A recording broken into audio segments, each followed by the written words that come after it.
Hi there, this is Yvonne Chaka Chaka, and this is Zimlink. Stay tuned. Very profound icon. I've loved her music since childhood. She's a great community ambassador and has been on the music scene for the last 20 years, winner of so many awards and albums. So it's a profound pleasure to meet for the very first time the special Yvonne Chaka Chaka. Welcome to Africa for You in conjunction with Zimlink. How are you today? I'm fine, Tony, and how are you? I'm very, very well, and something I've always wanted to ask you from childhood is that you've been in the music scene for over 20 years.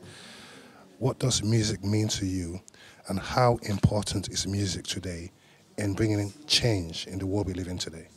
Well, I've been in the music industry for 29 years now, and I think music is a very, very powerful tool to conscientize people, to change people's mind, and just to set people free. Because with music, you can disseminate any information that you want, whether it's good information, whether it's bad information, whether it's entertaining people, whether it's just making people being aware of the issues around you. You can use music. Now, today is going to be a very, very important day in the lives of many people around the world, especially for African women in diaspora. What are you hoping that people take away today? And what are your expectations on a fantastic day like this? Well, since it's a Black History Month in the UK, and I'm just happy that as a black woman, I'm doing my bit. And today we're going to be talking and listening and just putting our heads together as women. It's actually very interesting that women in the diaspora are doing it a lot as well.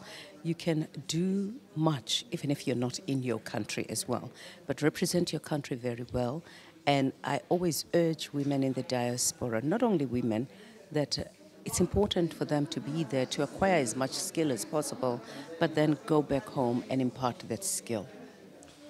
What kind of challenges do you feel African diaspora women are facing today around the world? Well, I think all women, not only women in the diaspora, all women are still a bit segregated and disenfranchised out there. Women are still thought to be possessions of others, which is really, for me, not the right thing. Women have to take their rightful place, which is spreading their wings in whatever way they can, because they can do that. Women should not be limited. But I think as well they should know that it's because sometimes they sit there and feel sorry for themselves. Women are not supposed to be feeling sorry for themselves because they've got brains just like men.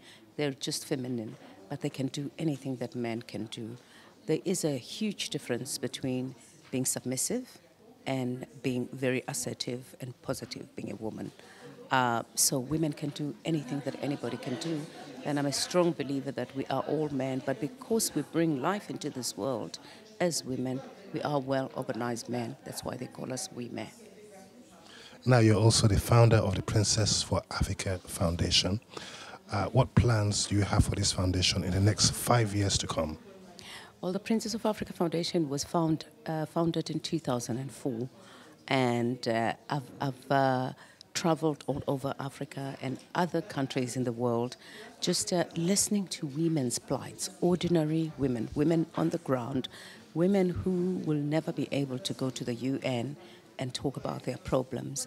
I've put myself in their shoes, and I've decided to be their mouthpiece, because when I go to talk to different people, whether I'm talking to the Gates, whether I'm talking to the office of Ban Ki-moon, whether I'm talking to UN women, I'm able to bring their plights and make sure that everything they need or their cries are being held by the world. So that's what the Princess of Africa Foundation has been doing. In the next 5 years, I'd like to see those women and young women that we're empowering now standing out there and becoming great citizens in their countries and saying, we were given a chance to learn, we were given a skill, we were empowered. I want to be able to say to myself, I've changed one person's life.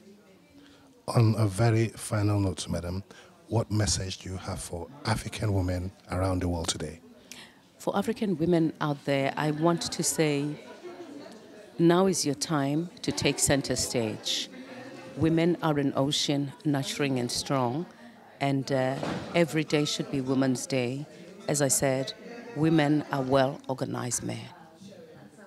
Keep me posted of all the great work you're doing. It's so lovely to meet you in person, and we're looking forward to this fantastic conference.